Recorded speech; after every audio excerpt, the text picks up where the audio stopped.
foli ni tanuni bɛ maliyɛn bɛɛ lajɛlen Mali kɔnɔ ani Mali kɔ kan fɛn fɛn sɔgɔlen don Bamada.net la ni wagati in na ani Misabugu 24 la an ka foli bɛ aw bɛɛ lajɛlen sɔgɔmada in na an n'an fa dɔ bɛ ɲɔgɔn fɛ ale tɛ mɔgɔ dogolen ka sababuya kɛ a ka wulikajɔ ye faso in ye seko ni dɔnko bunakun kan mais an bɛna kuma di a yɛrɛ ma a yɛrɛ k'a présenter n b'a dɔn caman b'a dɔn ne fa salamu alaikum. Alaikum salam. Aw ka kɛnɛya tɔɔrɔ tɛ o tɛna se baasi foyi ahaba ne fa i bɛ se k'i tɔgɔ ni i jamu fɔ i lajɛlikɛla bɛɛ nin wagati in na. ne tɔgɔ ko Nuhu Sise bon ne ye Kita woloden mɔden de ye i y'a mɛn ne ye Kita cɛ bɛɛ kilo 15 bɔ ne ye Wulakɔnɔ den de ka wolo Wulakɔnɔ ka mɔ Wulakɔnɔ ka n'a ekɔli daminɛ Wulakɔnɔ ne yɛrɛ nana kɔsa in na tuma min na n bɛ don na duguba kɔnɔ o tuma bɔrɔ falen don olu kosɔn a ka gɛlɛn bon ko ka don ne yɔrɔ tɛrɛ quoi ne seere bon o tuma bɔrɔ fara la n'o tɛ ne Nuhu Sise de Sira Sise den ani Baba Sise den. n y'a faamu yala bɛɛ lajɛlen b'i dɔn tɔgɔ min na yala i bɛ se k'o tɔgɔ f'u ye ani o tɔgɔ in nana cogo di. komi ɲɔgɔlɔnbɔle nana ni Baɲango ye n'o tɛ mɔgɔ bɛɛ dɔn ni Baɲango de ye kosɛbɛ ɲɔgɔlɔnbɔle nana n'a ye bala ne ye ɲɔgɔlɔnbɔ daminɛ kabini ma don ekɔli la yɛrɛ fɔlɔ ka ban fana don ekɔli la bon a nana kɛ sababu ye n tun bɛ récitation min kɛ a diyara mɔgɔw ye u ye ne sélectionné semaine locale na ani semaine régionale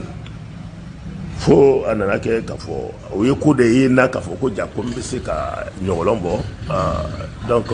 an ye ɲɔgɔlɔnbɔ ne ye ɲɔgɔlɔnbɔ la sɔrɔ ni o de ye quoi bala ni hadamaden bɛ wolo ni ko dɔ ye a bɛ fɔ ma ko dawula façon dɔ bɛ yen ni a b'i la a bɛ baara dɔw nɔgɔya i bolo quoi n'o tɛ mɔgɔ bɛ kɛlɛ kan ne bɔ. d'accord ne fa bɛɛ lajɛlen bi dɔn Baɲango de la Baɲango an bɛ fɛ k'a dɔn wagati jumɛn k'i to si san joli la i y'a décidé ka kɛ ɲɔgɔlɔnbɔla ye. a tun bɛ a bɛ san 22 ɲɔgɔn na a b'o bɔ munna n'i bɛ ekɔli la maître mana kɛ hali récitation di la a mana récitation dɔgɔmanin 2 di par exemple ne bɛ récitation 2 nin bɛɛ ta ka ban fana ka n bɛ dɔ fɔ yɔrɔ min na dɔrɔn n bɛ dɔ fana tugu a la quoi fo maître b'a fɔ ko bon ko n'i ye récitation kelen de fɔ ko non ko récitation surumani man ne ye bon n bɛ fɛnɛ dege min kɛ na n b'a essayer ka récitation ye kumala ko dɔ de kan bon n'i b'ale fɔ la n b'a essayer ka fɛn sinalen bila n kunkolo la k'o ladege i y'a ye n bɛ olu fɛn min kɛ ne tun ka maître ja bon fo a nana a yɛrɛ na ɲɛfɔli kɛ bon an donna ne tun bɛ tuma dɔ la n bɛ kuma n sigilen to jama rɔ ka baro dɔ ɲɛfɔ ka baro dɔ bɔ n kunkolo k'o fɔ k'o kɛra tiyalaw tun bɛna na quoi bala n'an fɛ yen tɛrɛ fɔlɔ ni kɔɲɔ kɛra an bɛɛ lajɛlen bɛ fara ɲɔgɔn ka taa don so kɔnɔ dɔw bɛ wuli ka mɔgɔ layɛlɛ o tun bɛ ne de bila o la bon donc ne bɛ wuli ka ko dɔ kɛ n kɔni bɛ ko dɔ kɛ kɔni a diyara ma jɛ bɛɛ yɛrɛ parce que ne bɛ girin ka lɔ ɲɛdɔn ma ka ko dɔ kɛ ten n yɛrɛ ma ten ka taa tan bon mɔgɔ bɛɛ yɛrɛ quoi n'i yɛlɛ dɔrɔn i bɛ tɔn b'i la i b'o sara bon kabini yen ne yɛrɛ nana dɔn yɛrɛ k'a fɔ ko ja ni nana sini donna jama la yɔrɔ min na dɔrɔn jama ko bɛ yɛlɛma o bɛ sewa quoi bon ne n'o ye n yɛrɛ la tuma min na ne fana ala bɛna k'an to o le bolo quoi bon ni mankan bɛ yɛrɛ yɔrɔ ni bɛnbaliya bɛ yɛrɛ yɔrɔ ne tɛ sɔn ka don bala ja o man ni mɔgɔ bɛnbaliya man ni mɔgɔ ye yɛlɛ de ka di mɔgɔ ye sewa de ka di mɔgɔ ye ne fana donna o minɛn kɔnɔ non ni ekɔli nana don la ka na essayer k'a jate minɛ ne n'a ye k'a fɔ ɲɔgɔlɔnbɔ kɛcogo mɔgɔ min yɛrɛ théâtre bɔ ka na fɔ n ko n bɛna kɛ théâtre bɔla ye k'a nana diya n ye garijɛgɛ Layiko Tarawele o tun ye maître ye olu ye théâtre dɔ de bɔ ne taara o de lajɛ garijɛgɛ Layiko Tarawele kɛcogo a la théâtre bɔcogo o de nana diya ne ye ne fana o ladege bon f'u ye sélectionné ka semaine régionale ni semaine biennale nin kɛ bon fo kana se lycée la kabini sera lycée la a tɔ yɛrɛ bɛɛ yɛrɛ furuna lycée la de lycée la kɔni tiɲɛ a bɛɛ furuna yen de bala turufu tun salen don yen turufu lycée Badala o tun turufu salen don n nana kɔnɔ labiri paf ya yele beta jembe ni yele beta mo ni abana ambe théâtre ka sigi ka ban fana ka fon ke ya ambe don ala photo be mo halibi abale don o be mo la pièce na fon o be mo des choses comme ça bon na ye donc mo fana yanye théâtre bolo na don ka fo ko tia la ko ni bi se ka don ga fena nga tia la kana ye ka fo ko nka bo do ye ko do ye na kan lan a barka bi se ka dam mo mi ye tia la oui, à la fois, Abibou Sangaré. Et Abibou Maro, l'ancien directeur de la maison des jeunes, mais Carrefour des jeunes. Abibou Dambélé. Abibou Dambélé. Gimba côté, Gimba national côté. Alba Fomako Abibou Dambélé. Voilà. Et Atuma Kotoba national là. Ok. Ndira wole ma binal là. Ayen travail faut théâtre na goyanye. Wallahi ala nyim bank na kashi ngote théâtre botum fe ay toro kan anara je kunya de sise ne le bekia fi nyale ma ina kede ne be ke théâtre bola ne lo fi a derrière ma ji ben ke au bien là ne o jouer de telle manière que mo le ne so sangoro taka fe bela jene kana dia mais non c'est pas possible kana sanga visa alors là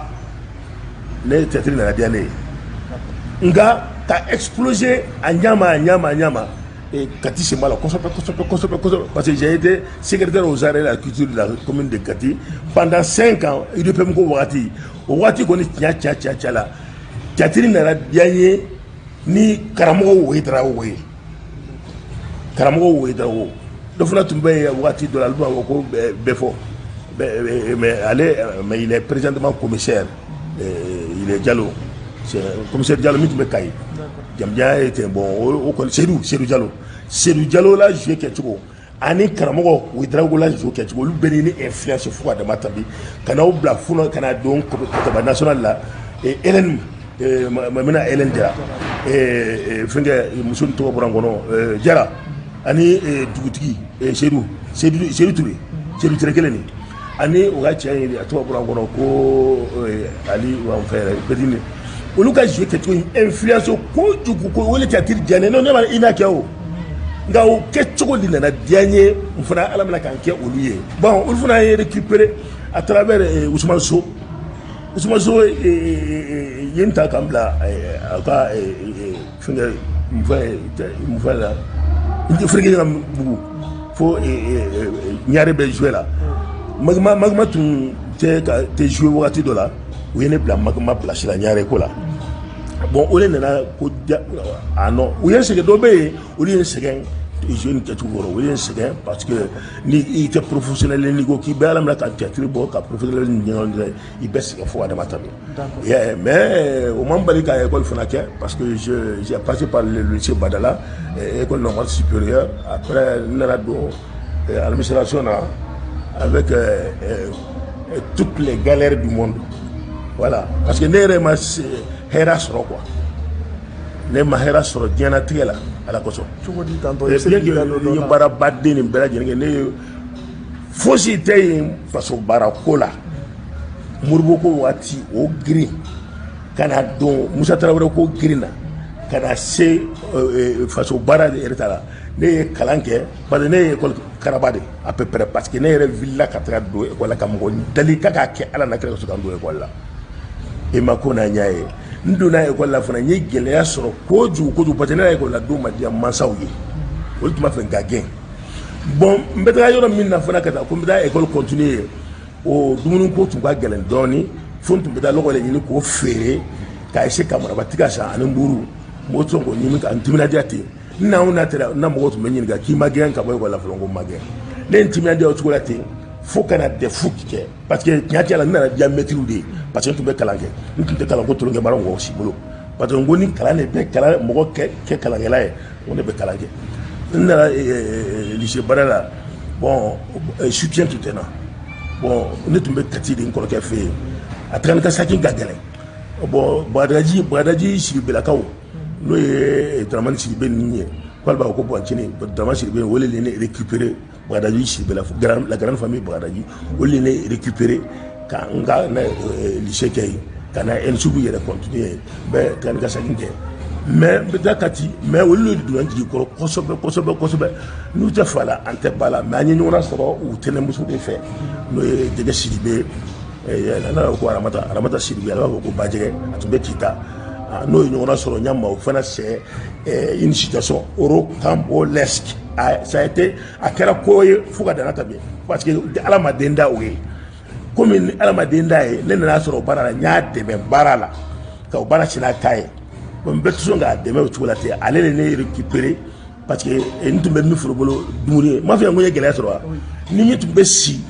ne ba o koromoso che o de ne no tumbe si ambla na wona ako ko ne te si ale fetu ko bala ko ne fama so jokita ko tuma la ne re ka alam na ko ka shiro nyine ne musko ban tolo do no le ro ko tuma ne musko ban de ma barala ayade ala la mo deni black wa ne wele woro kana ne kana do ako boy bana ni shurina mo ni shote yala ne ke da wole o de ye fembe kai ne re bisika ko je do soro chama na o musko ro bayin parce que ne fembe ye dingo lono fa isigile to ka fo ko sise na ebe mun no fa ne do afonye ibe min no fa ne bulo afonye ne ngole to fo no fa ngo aforo me ko ke ma de soro de ngole me ga ne ole me toro ay na je to anya ji bora ya ne ole ko so ne filin ko ay ka fra dogo ay ka fra bimbo ay kala were ka were sinka de betutu abe tiens jora ne be kalon so ni kalon ne don ala kana du sege ne nyala ye bon nyo sege be get pamela ko ke fu oni karambe nyo no karambe fra longa fu de na kalon te ka fo ko musu demi mo o bolo la mola ko ona ni ko tala ko ne le de wi fo anye la fa na sikira fa ira fo ko han ni ne de wi ka le soda ça tout que de dente il va ko na nyae bon o be bala nyo gele be soro to mamena ka da nyo nye kita kolke geleya ko geleya farali geleya kan donc c'est pourquoi on be au roman d'occasion pour les bouches de la galère tamini wora be geleya traverser ndumba korolo mbado mindo baza ko ka gele doni na fura ka ko fade ifa mo se sababa bolo abe de soro dinga so e kelbe pape le dona ko la aka gele ko do be mo ben deme l'onal ben deme mais parce que moi j'ai perdu mon père très tôt mais na mo e ko mando bon on est les c'est fois de matin il a traversé comme ça faut que bon voilà soro mona bon voilà soro ne vraiment dili mo voilà ne mona mo professeur mi don ne bela bela kan kolo e kala hanni professeur na to même buru ko la feta ya kan ka ko dia we mbisi kan dugo ro soro tout mais pour avoir le soutien ni ne mo do ko même beta ko baro ko fait pour avoir le soutien bon ne ko ni la mo voilà to la tele pour ka de fou soro kana ka baki soro et très école normale supérieure d'accord banyango comme yibe gela ko kuma ina amena ndado iga gela la clifla na anya yi bololo kan fan chama fe ka fo ko gela do be banyango kan d'accord banyango e refle ni ibse yi dado iga gela la ka fo illa jabaro yi wakati na ay ne gela ne ma fo ko gela do be ne to fo wa gela ma ne ma ka gela do fo ni wa mais gela vrai sigida ne dala mi ka jumuni bela jeni ya mere denko gela sigida ne kan ya ba ko gele sigira ne kan fa ko gele sigira ne kan yamere mo de do na ne jigi koro parce que ne ba ne ni ba to kadi kutugo ne to sago to amina ka ko mbana ko kai kai se ka ne do na ko lambale kam wallahi ala min c'est sérieux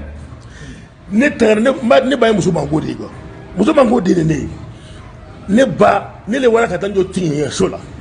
a benni ala tala te ko yo tinyo sola ntara to la parce que ntara dugumina ko ka da école ke ite kalangere de ni mata nyara ni ngana bila logo ni kana de ka tamina sufe olu be nga morikala mi ge fana be kalage bon ne ta to la ne le tada ko nyokiseta ni nyokiseta ndara ko lo tinye sola ala ye sereye bien sereye ka tan do tinye soga ngo tinye nyawo ne don to ko la ya shamba kan tono dum nyokisa mi flene ne ben kia ni ne ba ben tono dum faw na ben tono dum ngana na si soro kenema metalo nyara yin nakara ngani ne paten tono dum yere fitan ben e gola fu mbaten tono dum akana maga shila mais ni ne bale ben tono dum kana soro ala bela dum ne yem abeni ala ni mo siman fo ne ni funa ni kitantante kata ndala logo yin na nyena logo fege to ko langu kana natola ndara soro les dernières njokisela bangu de obu bulu katra njokisela bangu bulu kado wallahi ala ne ko kabako aya angoni ne fana ye courage ta école la wala mais ne courage ta école la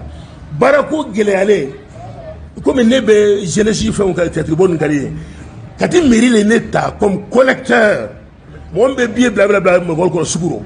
comme collecteur mbetan sigi suguro c'est badala mobilité metola mairie niro mobilité ko bosara mairie de l'état ola on ne fera profiter wolero ngo aywa ngo mbakana ngo nye semero ni soro akana akwa ay imra ke fleur ngela ko non net sigata ngo ni mana ayanga mai anana kana haka ja ana wakati nge atatola ne ngo mun kadi du golun kan ni akadi niye ni mase ka soro iba fe ka asoro ako min tun kadale niye o ne wakande ni ko bara kale du nege kesi wala kesi métallique wala kesi métallique nege wakande ko parce que kale du musu na toka ko Côte d'Ivoire ni nege wakande flanala ale ko ka kelenda le ma o maso go dale ma me o tora le kono ako ko ni ala ma ko wera ke nege wakande ale ba so kuna ko ni so radio ne fura wala nege kesi sangana dama ka radio sanga dama aka nga samero bara minge o wara dama ngo ibende la fulo ko atale atara nege kesi o mara de radio babulo ataro de almami ma ko ma ko radio la kata malika waram babulo ko bla ka ba ka bla la fulo samyaro o samyale kono ma elle est décédée Allahu akbar allez bientôt donc ma foi kembaye ne ma foi kai woli wo soko den so bon maintenant na do merila ko do le tumbedena police ba do police mi benen nu se do ba do ne mo façon mi ne police la sera tout mi c'est un grand secret parce que ne tumbe sou ni ne sou do bilon ne tumbo ke ba wakati utunye mutatra wala wakati katlede utumma ko be barakela la mogomi kira sababu kana ne police la woro ka isi ka wale do wo sambu sumare de wala ko ne ko sambu sumare fo ko asa te malo sambu sumare il était directeur général de la police nationale sambu sumare fo ko asa te malo na malo ranete la ala ko la ban ni sambu sumare ko la gusira ne te la ala ko la tun I will dire allez les récupérer à cause si c'est ne pas fait ta police là mais ala ani yere ibitimna dia an jira ye barake alarna barala nana woni police la so ni ya ko si kambolo la yoro me wole tiaye ya mere sanjo le police la ye sam bisabane sam fla le police la le policier voilà non j'étais un fonctionnaire à la police mais j'ai recruté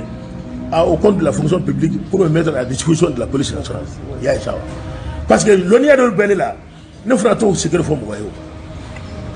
au Bénin là ala le dinema sambus mare ni la drogue ne be do mobile kono quoi ne do ne somala do mobile kono do mbido frasita la sarakista ala le dan fare ko la malo famido yamede o mi flo ne sam bisama sam fla ke police la to la de bon maintenant sambus mare maga sababu yewa sambus mare fana la problème bes rayane ko le grâce sababu ke ne lonia min bena wiye kele beke ka pinka panka truka wasa ku be gezo matase o masi hali doni parce que muso mango denene moli ne tora police la ani moli soutenu ne makoro jara fo ne makoro jara tamolo bang alsigi akalaje sek jara ni a dinga Igor jara Igor jara mo siti se ka Igor jara la busi itise ni ko kiba mole be molo parce que a faye wuri de soutenu a fane wele kana do la police ala bureau kono ako sise ka barake nyabe ibe mina fato kono ne ba kalama police mai ika barake faso de bisara i ka baara kɛ dɔrɔn i bɛ min kɛ cogo min na kɛ ten Cheikh Jara de y'o kɛ ne la a ye n bonya mɔgɔ min sera polisi la ka n wele ka na sigi ka n hakili sigi non c'est trop nka mɔgɔ fana sɔrɔla ka n malo k'a ɲini ka n malo cogo bɛɛ lajɛlen na ka n tɔɔrɔ ka n kase je suis cadre supérieur mais o de kɛra sababu ka na ko bɛɛ la nɔnɔ a tigilamɔgɔ bɛ mɛ n b'a la ko to Ala bolo n'o tɛ n bɛ se ka fɔ sur les réseaux sociaux mais ne ye mɔgɔ min ye n b'o to Ala bolo a tigi y'a yɛrɛ dɔn a tigi bɛ yen. Il a été police général, il a été directeur général de la police nationale. En quelle année? Aïe, encore tout était. A tigi y'a yɛrɛ dɔn a y'a yira k'a fɔ ko tant que ale kɔni bɛ police la kɔni ni bɛ kɛ o de bɛ kɛ mais n y'a jira mais a t'a dɔn ne ye mɔgɔ fa min ye a t'a dɔn ne ye mɔgɔ min ye a t'a dɔn muso min den ye ne ye i y'a mɛn dɛ a t'a dɔn fana lɔɲɛ min bɛ ne kunkolo la i y'a mɛn dɛ a y'a ɲini ka ko bɛɛ lajɛlen kɛ ka ne mago sa mais n y'a yira la carrément fo k'i sa i tɛ se ne la n kɔni ma dɔwɛrɛ kɔni n y'o fɔ a ye a kɛlen fatɛyala ye a ye n tɔɔrɔ a tigi b'a kalama mais bi bi in na a tigi bɛ wotoro de kɔnɔ n yala ko di Ala le ma mais bi bi in na a tigi bɛ wotoro kɔnɔ parce que a y'a ɲini ka ne tɔɔrɔ a y'a ɲini ka ne mago sa a y'a ɲini ka ne lanɔgɔ ka ne de cadre supérieur de han ne ka pension ne tɛ 70,000 a t'a bɔ min bɛ nin ba ta a tɛ 27,000 la bɔ ne ka pension a tɛ ka caisse de retraite la k'a ɲininkali kɛ i y'a mɛn dɛ donc maintenant ne n to o situation de kɔnɔ fo ka taa retraite la o cogo la ma fɛn kɛ ma foyi toujours agent ma kɛ directeur ye ma kɛ ministre ye ma kɛ DC de section ma kɛ chef de division ye ne kɛra comme agent on m'a employé comme ça on m'a primé fo ka taa n fo je n'ai pas amené mon problème sur la place publique. Et je m'en fous, j'ai besoin de la paix dans mon pays. Et je vis ma vie parce que ne pas aimer foyer. À travers ça seulement, alhamdulillah, arabi alam même bako. Wallah hala. Nyento wolo la ka trobo kala. Nyento wolo ka nko kala. Nyento wolo la kana fe chama donc bibi no koni be bana mi furake. Ala ne shi nto fana fo. Ala yende melaka bana do furake. Ni ne dɛsɛra k'i la o bɔnna furakɛ mɔgɔ mun y'a furakɛ Mali kɔnɔ n b'a fɔ ko a m'a tigi jira n na Ala ni kɛra Mamadu Bari Tubabu mansaw ye n ta k'an kalan n b'o kalandenya la alhamdulilayi rabbil alamin je vis tant bien que mal c'est-à-dire n bɛ balo exactement comme je suis donc maintenant ne bɛ fɛnkɛw kɛ n bɛ taa conférencew kɛ an ka tabiya ninnu n b'olu ɲɛfɔ n b'an ka ko Mali dɔn Mali chef ni Mali ɲɛmɔgɔ ni bɛɛ a ɲɛmɔgɔ nɔgɔlen n b'a bɛɛ dɔn frère a ɲɛmɔgɔ ɲuman n b'a bɛɛ dɔn frère Mali géré ka di ni jamana bɛɛ ye mais Mali ɲɛmɔgɔw tolo yɛlɛ kak u tɛ foyi faamu u tolo jalen de karatatata i bɛɛ ka k'a fɔ ko olu ni Ala ye fa ni ba de la quoi sinon Mali géré ka di o yile a ka nɔgɔn o yile ayi non an ka taa bani baara mun na a bɛna le o i y'a mɛn baara ko dɔ le bɛ yen mɔgɔ min la ko ne wulila le ka taa ka mɔgɔw wele hee an n'an dɛmɛ n'o tɛ n sara ayi ne sinankun dɔ le don ko Adamu Samake muso de don a ko k'ale ma tigɛ an ka denko n'an ka si kɔrɔ ko f'an ka retourner la k'an k'an danbe dɔn a y'o kuma min fɔ j'ai été sublimé a taara fɔ ɲɛna yɔrɔ min na dɔrɔn n ko n sinankun nka mɛ kɛ kasa danna festi petit cɛli dala ka taa conférence bɛɛ kɛ ka ban tila tuma min na a na dɔ ma ko wɔɔrɔ le vieux an b'a fɛ sisan sa an ye min kɛ i ka wari fa an bɛ min kɛ n ko wari ne y'a n tɛ wari kura n tɛ wari kura bɛ yen n tɛ wari kura sini ne ye min kɛ a donna denmisɛnnin tolo la a y'a faamu o sakɛra ne bɛ yɛrɛ fo o yɛlɛ i y'a mɛn dɛ la femme a été sublimée de telle manière que a taara ka taa n fo ka tabiya ka wari di yan ka ban fana k'an fo k'a fɔ ko bon ko a ye ko dɔ mɛn ko est-ce que ayiwa ne ko awɔ mun ye k'i paraît que k'i bɛ retraite la k'i bɛ location la je ne savais pas qu'elle était au courant ne ko han n ko oui n ko dunan bɛɛ bɛ location na n ko dunan bɛɛ bɛ location na Mali nin kɔnɔ ah non foyi tɛ Mali kɔnɔ Mali autorité kɔrɔma ni kura bɛɛ tɔlɔ ye ne ka na ko me mettre au défi un cadre supérieur plus brimé que moi au Mali m'a voulu. Encore à la noire. Oh, ni ne sera que la nini. Hein? Ne m'a gagné qu'à voir là, je suis ministrable. Il y a besoin de quoi il y a moins de cité. Foy long. Parce que Sénégal des cas ni qu'à don follow, il va ni qu'à de yémi. Au corps il vit tableau. Et il y a mon la meni fin forêt cas ici qu'à jatuma qu'à jatuma qu'à catalo. Ne le font comme ça mani colère. Mais comme on l'a beau catalo, abo donc non, je ne suis pas un homme de violence. Ni un homme de violentier. J'allais être le chef d'un groupe terroriste au Mali. À Beni, alors tellement qu'elle est tolérable. C'est-à-dire, il y a miri ou le matamiro, Moussoyo Mike, à quoi c'est, laisse-moi mener un combat. Pour quel combat? Kaliba fait quoi? Kaliba fait un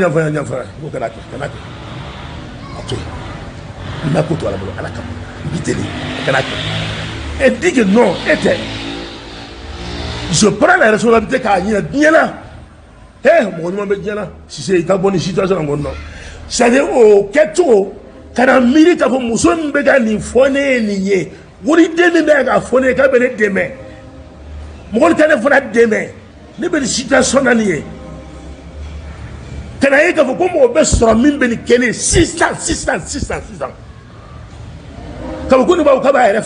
c'est ça qui m'a fait pleurer. C'est ça qui m'a fait pleurer. Les temps pour qu'il y ait une décennale de non, il s'est 64 ans, plus de vigueur encore. N'est de foi dans faire le colon, mine bien gagné gêné, comme bon assassiné. Même voilà quoi à la l'école. Même Béni Massa Talate. Je suis tranquille avec ma conscience. À Bénédicte Alala. Parce que à la barcade, Hanamando Arjane, a un gars qui a sabardi, a moudia, qui a tout le temps, maman aussi les vous.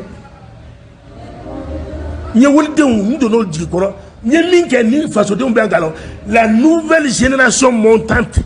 qui vient me prendre pour me faire comme un drapeau national, international. Je suis immortel désormais. J'ai soixantaine de comptes au compte de Vivalet, soixantaine de comptes vidéo. Hanagraph là qui est immortel. Mais moi je suis tellement fier d'être nous. Je suis tellement fier d'être aujourd'hui Banyango grâce à Blomba. Aliou Ifranjaï, l'homme interprétable à l'infini. Aliou Ifranjaï. A Wolden Taka Keb Banyango, au Banyango de la Foyini. Aliou Ifranjaï est triplement né. C'est-à-dire, il y a la soda. Bon, ça toi, Morambra Nancy, Aliou Ifranjaï, fait la Nskilia. Parce qu'elle est née. Aïe, la toi, à connaître avec Kodalela, Mbabaki Blala. Moi, les Ifranjaï, et la Couman, à quoi Hanamano. C'est lui qui m'a fait balancer comme ça. A combien de rôle dit joue comme tu l'attends. Il y a un femme qui comité à jouer. Banyango jouera nos miratale. Kambla a joué. D'accord. Au femme na Banyango. Amena Albi Temekoin Canal Kono. Anyame Kunafundi Sira Chama Fenefe. Kafoko Ambal Makedobi. Kuwa fama Mama la. Ko akad deme serima. Yala Amsega Tayi Reda. Aye deme Joliki. Maman là demain à Betisicafo. Et les choses ont été mis. Il y a 2 millions. 2 millions de francs CFA. Millions de francs. Katima. Ama chèque kede. Katima Canada Kadia. En liquidité. En liquidité. À dire Canada. Quelque chose qui est là. À dire tellement que comme nous l'aura. Moi d'aller comme millions de francs dans le cas compté. À 40 millions. Min kila sababu ye kan ko initier nya dama abla ga compte la ki ikane simon imakuna yayi na kila chafe muyato la ngai fendi makachani 2 millions ngania mama la isigilento na folote ayi miri a fama ki miri a bama k'i miiri a baden ma k'i miiri a balima ma k'i miiri a ka du ma k'i miiri kabila ma k'i miiri sigiɲɔgɔnya ma k'a danbe filɛ ka san filɛ ka dugu filɛ ka masa tala filɛ k'i miiri k'a dɔn k'a fɔ n bolola nafolo n y'a haramu k'a di cɛ in ma wari tɛ ŋaniya min sirila a ŋaniya sirilen sisan tɛ ne mana fɔ mɔgɔw ye wa n k'u kana ko to ala bolo maliyɛnw bon ko ne ka wuli yɔrɔ k'u ka taa meeting kɛ yɔrɔ kan ka taa marche kɛ yɔrɔ dɛ kan ka taa fɛn kɛ n tɛ ye yɔrɔ hali image bɛɛ lajɛ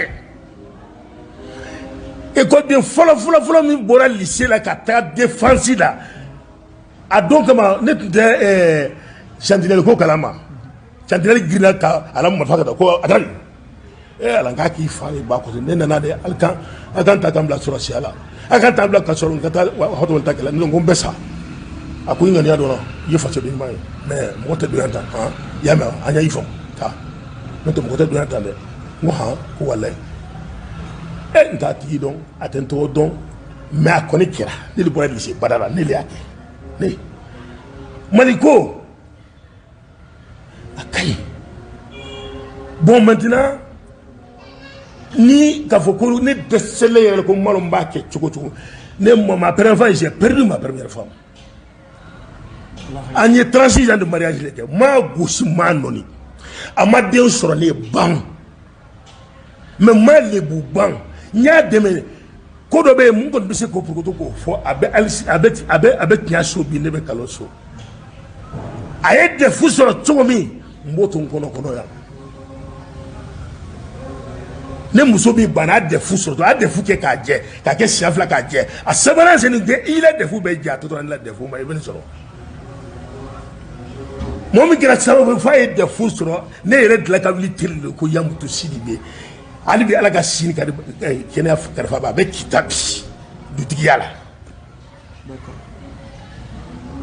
nka o la saya o taara k'a la ne n'o sigi i ma gɛrɛ ne ye ne sigilen ni gɛrɛ ne ye nisɔndiya ye o la saya ye gɛrɛndɛ la sini ma f'a kɛra sababu ye n jigi lalen mɔgɔ min ka dugukolo in yɛrɛ kan ka fɔ ko tiɲɛ tiɲɛ tɛ la n jigilen don fewu i sera a ma i sera a ma o bɔra n jigi kɔrɔ n'o bɔra ne jigi kɔrɔ ne bɛ n jigila jɔn kan ne n'u se jigili n'o bɔra n jigi kɔrɔ ne bɛ mun kɛ qu'est-ce que je vais faire n t'a di ala ma ne b'o wɛrɛ sigi de la ni jeune génération malienne c'est la jeune génération n bɛ se ka fɔ ko mɔdenw ce sont mes petits-fils maintenant qui ont refusé de me laisser dans cette situation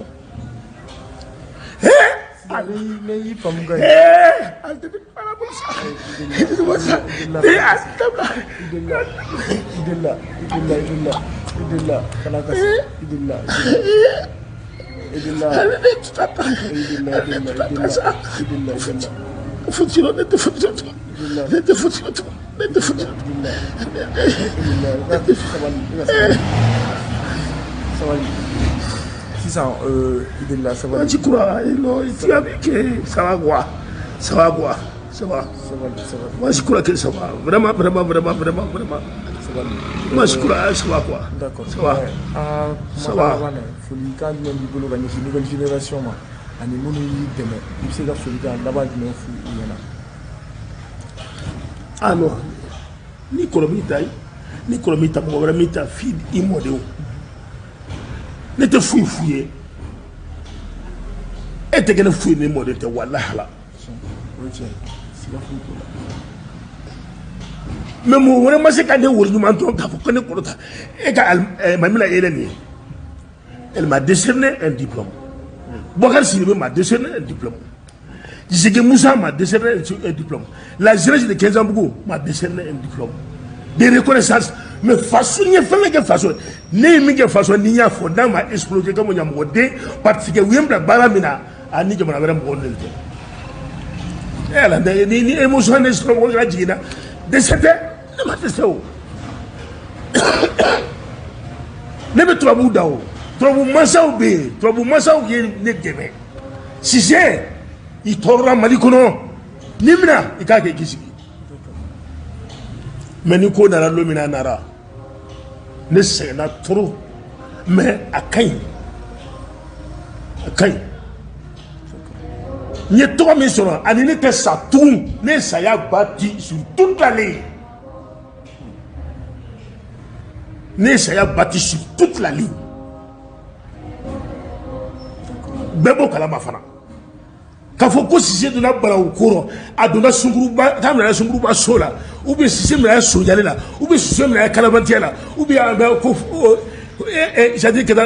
ka taa mɔgɔ seereya fu kɛ ou bien ko Cissé minɛ k'a tɛ baara kɛ ou bien Cissé minɛ ko sigiɲɔgɔn jugu de don Cissé minɛ parce que furuɲɔgɔn jugu non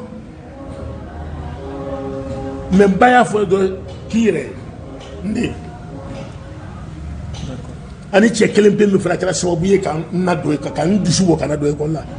n'o y'a fɔ ko Nfali Cissé n'ale bɛɛ b'a fɔ ko karamɔgɔ ka Nfali Cissé Nfali Cissé ni weleli min kama en tant que directeur ka na sigi a ka bureau la he non ne de kɛra sababu ye k'i yɛrɛ don école la o ye tiɲɛ ye mais dɛ i bɛ ɲɛ ma dɛ k'i ni jiginna mɔgɔ si kan vie ta vie Nfali est vivant à présent il peut témoigner ne la ko ye Ala le bolo. Avec Sidibé Lakaw fana est récupéré. La famille Sidibé qui m'a récupéré. Aujourd'hui, les frères Kane, Amadou Kane il est venu Kanasi, n'a soku ni kene, ananasi ko Cissé. Avant qu'on ne Banyago. À quoi Banyago est-ce qu'il est derrière? Tant que je vis, tu vas vivre. Et maintenant, moi, là, avec Léa. Moi, je suis montage, mais c'est pas réalité. Ne location que ça, c'est la réalité. Quand on fait un beau fond, mais location, voilà. Au locataire, il est subhanallah. Logère, il est extraordinaire. Quand il y a un blague à Sokoro Domi, quand ma femme est revenue à Bibila, ma petite chérie, le logère là. Fili Traoré. Fili Traoré, amuso tun bɛ baara kɛ Ebola, a yɛrɛ tun bɛ baara kɛ yen tɛmɛna waati dɔ la. Fili Traoré ne bila ka so kɔnɔ don min, a den ma taga n tɔɔrɔ, a muso ma taga n tɔɔrɔ, a yɛrɛ ma n tɔɔrɔ. Tellement que a y'a fɔ Cissé il filɛ nin so kɔnɔ, location min kɛra ne b'a dɔn, n'a de yɛrɛ y'a sara ne ma de y'a to yen, a taara, min la ko kuma fu de don, jaja a bɛ tiɲɛ. Mon frère, c'est dit. Ala barka dɔrɔn an ka Ala barka da hali bi mais je suis à l'aise ma vie là c'est entre les mains de ces jeunes là c'est pour ça que ne bɛ taa quoi jiri la denmisɛnnin ye a di denmisɛnnin de tɛ ka ne yɛlɛ nin Ala ko n tɛ nuhu i mɔdenw de bɛ n'i labɔ a dun bilen filɛ nin ye. Mais j'ai fait la dernière. Ne te fous, il faut des bédos locaux. Simplement, tu as voulu me faire ça. Allez, moi, ça y est. On a dit que tu as fait la catastrophe à Kabora. Ah, on a dit que tu as aussi fait moi, ça. Eh, moi, ça. Ne nous sommes pas moi, me fondé. Et il y avait un gagné là, wallah. Il y a des gens qui ont gagné Gria, mais il m'a fini. Et moi, ça, tu as fait. I comme si kala grati ka demsenu ko ni la kana ko gati sangoro ta faro no baro ko fe ka dengo ko fana gadi ko ta fanga do ka fu mi fu la sabatele kala wanga ka toma ala ka demsenu ni malo abrani ala ko jigi ma fa ko fana do ala ko ko ko di jama aba ala ka o jugul malo yi ala ka to do mi to la wanga ne di ala ko to shiro ka nya fi blawla abrani ko la kala la sabati hali kala bango ma duma o ni woni ma no mi ta kare sigarende ka fo ko ils ont refusé de m'enterrer. Ala ka laban ko ɲuman di bɛɛ lajɛlen ma ala ka laban ko ɲuman d'u ma ala ka n'u lalu bila lu kɔnɔ ala ka bɛn don jamana kɔnɔ ala bɛn ka don jamana kɔnɔ ala bɛn ka don jamana kɔnɔ ala k'o kan bɛn k'aw don da kelen ka bɔ da kelen ala ka to aw k'aw ba dɔn aw k'aw faw dɔn k'aw badenw dɔn ka balimaw dɔn ka du dɔn ka kabila dɔn ka sigiɲɔgɔnya k'a sinsin aw k'i jija n bɛ bɔ kuma dɔ ye n'aw ka tiɲɛ ye. Min est sur c'est plus fort que moi. C'est plus fort que moi. Je n'ai jamais imaginé qu'il faut qu'on ait la botte. Adam, il te fait faut aller Adam Samake. Mais du et Allah, allez Franjaï. Abarka, Merci. An balima lajɛlibagaw aw yɛrɛ bɔra ka an fa ka kumaw mɛn cogo min na a y'a yira k'a fɔ tiɲɛ n'a gɛlɛya b'a kan mais a m'a plaigné n'a ka gɛlɛya ye tile kelen jamais au grand jamais il vit sa vie comme il peut a ma kule k'a fɔ k'a dɛsɛra bi k'u ka dɛmɛ k'a ye mais o bɛɛ la anw yɛrɛ minnu ye a mɔdenw ye comme a y'a fɔ cogo min na an bɛ wele bila dɛmɛbaga ɲuman bɛɛ lajɛlen ma minnu bɛ se ka an fa dɛmɛ ka bɔ nin situation difficile ninnu kɔnɔ cogo min na an b'o weleweleda kɛ an lajɛlikɛla bɛɛ lajɛlen ani maliyɛn bɛɛ lajɛlen an b'a fɔ n ko nin de kun ye aw ɲɛ garizigɛ ye Bamada.net kan ani Misabugu 24 kan nin wagati in na aw k'an bɛn a ɲɔgɔnna wɛrɛ ma.